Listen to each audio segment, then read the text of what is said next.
ఓం సాయిరామ్. శ్రీ గురుచరిత్ర అధ్యాయం 24. శ్రీ గణేశాయ నమః. శ్రీ సరస్వతే నమః. శ్రీ గురుభ్యో నమః. సిద్ధయోగి ఇంకా ఇలా చెప్పారు. త్రివిక్రమ భారతి శ్రీగురుని నిందిస్తున్నాడని విని రాజు ఒకరోజు స్వామితో, స్వామి, అతడు మిమ్మల్ని నిందిస్తుంటే మీరు ఊరుకుంటారేమిటి అని అతని అజ్ఞానాన్ని తొలగించరాదా అని వేడుకున్నాడు. శ్రీగురుడు అంగీకరించి బయలుదేరాడు. రాజు వెంటనే స్వామిని పూలమాలలతో అలంకరించి పల్లకీలో కూర్చోబెట్టి రాజలాంఛనాలతో కుమసి గ్రామానికి తీసుకువెళ్ళాడు. ఆ ఊరేగింపు మహావైభవంగా కుమసి గ్రామం సమీపించే సమయానికి త్రివిక్రమ భారతి పూజ చేసుకుంటున్నాడు. ప్రతిరోజు నరసింహావతారం అతనికి దర్శనమిచ్చేవాడు. త్రివిక్రముడు ఆ మూర్తిని మనసులో నిలుపుకొని మానవ పూజ చేసేవాడు. కానీ ఆ రోజు అతడెంత ప్రయత్నించినా ఇష్టదేవతామూర్తి దర్శనమియ్యలేదు. త్రివిక్రముడు, స్వామి నృసింహ, ఈరోజు మీరు నన్నెందుకు కరుణించలేదు? ఎంతో కాలంగా చేస్తున్న నా తపస్సంతా ఈరోజు భంగమైంది. ఇక నేనేమి చేయగలను అని ఆర్తితో తన్ను కరుణించమని ప్రార్థించాడు. వెంటనే అతని మనస్సులో సపరివారంగా ఆ గ్రామానికి వస్తున్న శ్రీగురుని దర్శనమై, ఇప్పుడు నేను నదీ తీరంలో ఉన్నాను, అక్కడికి వచ్చి దర్శించుకో అని దివ్యవాణి వినిపించింది. త్రివిక్రమ భారతి వెంటనే లేచి నది వద్దకు వెళ్ళాడు. కానీ అతనికి ధ్యానంలో కనిపించిన శ్రీగురుడే అక్కడ దర్శనమివ్వడంతో అతడు ఆశ్చర్యపడి శ్రీగురునికి సాష్టాంగ నమస్కారం చేశాడు. మరుక్షణమే అతనికి సమస్త ప్రాణులు, రాజు పరివారము కూడా యతులలాగా కనిపించారు.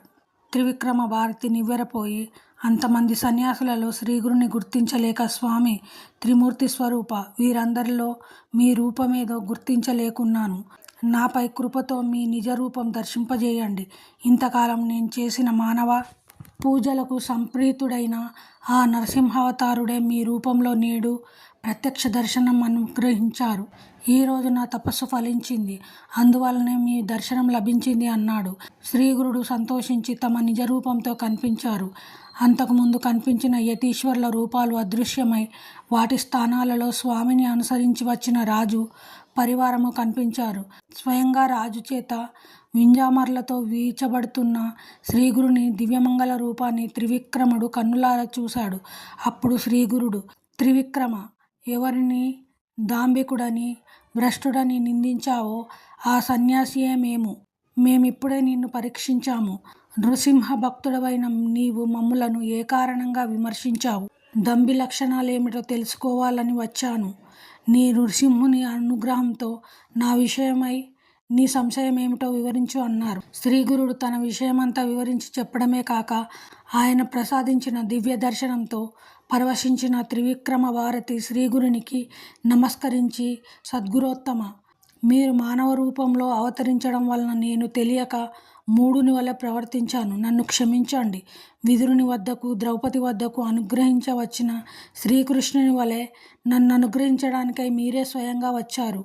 మీరు సాక్షాత్తు త్రిమూర్తి రూపమైన పరమేశ్వరులే. పగటిపూట వెలుగును చూడలేని గుడ్లగూబ వలె అజ్ఞానినైన నేను మీ పరంజ్యోతి స్వరూపాన్ని గుర్తించలేక భ్రమించాను. మీరు నన్ను జ్ఞానమనే నావలో ఎక్కించి మీ కృపయనే అనుకూల వాయువును ప్రసరింపజేసి ఆత్మయనే ఒడ్డు చేర్చండి. భారతంలో అర్జునునికి శ్రీకృష్ణుడు విశ్వరూప దర్శనమిచ్చిన కథ విన్నాను.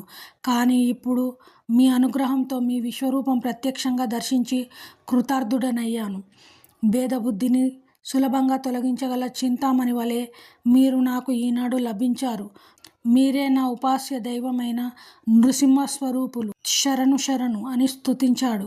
శ్రీగురుడు అతన్ని అనుగ్రహించి, త్రివిక్రమ, నీ భక్తికి సంతోషించాము. నీవు నృసింహస్వామికి చేసే అనుష్ఠానం మాకే చెందుతుంది. అదే చేస్తూ ఉండు. నీకు పునర్జన్మ లేదు. నీవు జీవన్ముక్తుడవై పరమాత్మలో ఐక్యమవగలవు అని ఆశీర్వదించి త్రివిక్రమ భారతిని ఆ గ్రామంలోనే ఉండమని ఆదేశించారు. తర్వాత ఆయన గ్రామాధిపతితోనూ పరివారంతోనూ, మాకు అనుష్ఠాన సమయమైంది, మేము ముందుగా వెళ్తాము, మీరు వెనక రండి అని చెప్పి మనోవేగంతో సంగమానికి చేరుకున్నారు. తర్వాత శ్రీగురుడు స్వస్థానమైన గంధర్వపురం చేరారు. కనుక నామధారక శ్రీగురుడు భగవంతుడు కాడని, మానవమాత్రుడేనని తలచేవాడు 7 జన్మలు నరకం అనుభవిస్తాడు. గురువే బ్రహ్మ విష్ణు మహేశ్వరులని వేదాలు చెబుతున్నాయి. నా మాటపై విశ్వాసం ఉంచి లోకులు శ్రీగురు పాదాలను ఆశ్రయింతురుగాక. అందరికీ అందుబాటులో ఈ గురుకథ అనబడు చలివేంద్రంను స్థాపించాము. దీని నుండి ప్రజలు గురుకథామృతమును సేవింతురుగాక అన్నారు సిద్ధయోగి. శ్రీ దత్తాయ గురువే నమః. శ్రీ శ్రీపాద శ్రీ వల్లభాయ నమః. శ్రీ నృసింహ సరస్వతై నమః.